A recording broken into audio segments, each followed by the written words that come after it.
Madame Suzy Brioude, bonjour. Jean-Claude Brioude, bonjour. Bonjour. On peut dire que la famille Brioude a de l'ADN de volleyball dans son sang. Qu'est-ce que vous en pensez? Ben oui, mon mari est dans le volleyball depuis son enfance. Mes fils aussi. Moi, j'ai tenu aussi. Je m'en suis intéressée comme mon mari. Et voilà. Voilà. Donc, on est... Et tous nos petits-enfants, moins quand même. Hein? Bon, mais la famille est là, oui. Ça a commencé par mon mari. J'ai appris à marcher sur le sable de Palavas. J'ai appris à marcher sur le sable de Palavas et à jouer au volley en même temps. Voilà, tout simplement.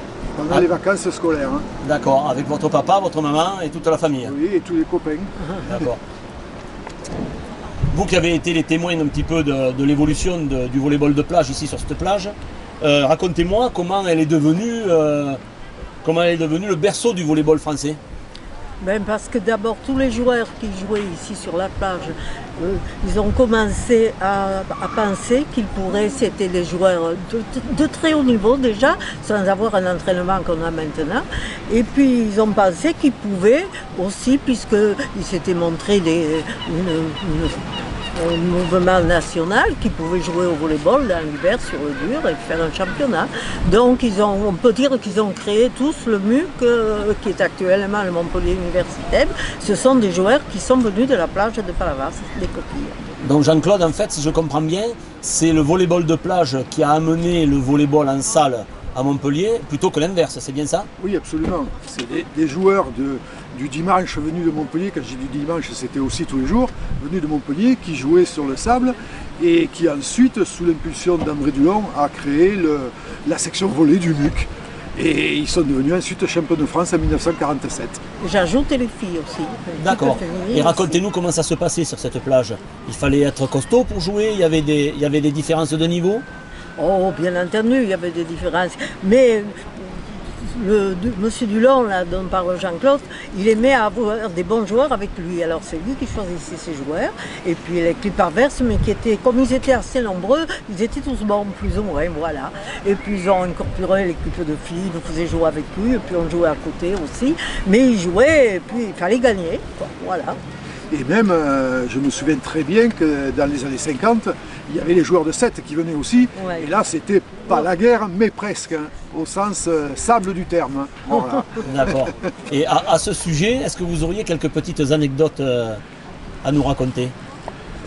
Oh ben, vous savez, là, on jouait, mais enfin, il n'y avait pas d'arbitre, donc celui qui voulait gagner, il fallait bien vous compter des points en plus, vous voyez, si on marchait sur le pied ou pas, sur le sable ou pas, ben, ça ne se voyait pas trop, il fallait le dire. Alors, des fois, oui, tu as triché, tu n'as pas triché, etc. Mais enfin, bon, c'était de bonnes guerres, quoi, voilà. Les lignes étaient tracées au pied, donc les dimensions en longueur du terrain, chacun mesurait comme il voulait un petit peu, et voilà, ça faisait partie des anecdotes, et tout le monde était content. J'ai entendu dire que l'épaisseur des lignes était différente aussi. Ah et oui, ça dépendait des pieds de chacun. Ou des orteils, m'a-t-on dit. Voilà, tout à fait. Mais alors, surtout là, c'était avec surtout les joueurs qui venaient de Carnon, parce que c'était aussi des copains, tout ça, et alors ils ne voulaient pas perdre cela, parce qu'ils venaient, alors c'était les Lilos, et ici c'était les Goélands, tout ça. Et alors ça, c'était la grosse bagarre, quoi. Voilà. D'accord. Et Jean-Claude, vous m'avez parlé tout à l'heure de ce qui faisait la richesse du volleyball de plage à Palavas, et on en avait la preuve, racontez-moi. Ben, tous les joueurs de cette époque-là, que moi j'ai connu, mais quand même bien plus tard que ma maman, ils avaient, en particulier les Dulon et toute la bande de 47, avaient tous leur maison à la rive droite de Palavas, et y compris Jacques Vabre, puisqu'il habitait au coin du casino, là-bas, à l'endroit où il y a le restaurant du coin de la Pointe. Voilà. Donc en fait, si je comprends bien, si on voulait être champion de France de volleyball en salle, il fallait habiter Palavas. Il fallait habiter Palavas, et c'était un droit d'entrée. Monsieur et Madame Brioude, je vous remercie beaucoup. Moi aussi. De rien, de rien. À très bientôt.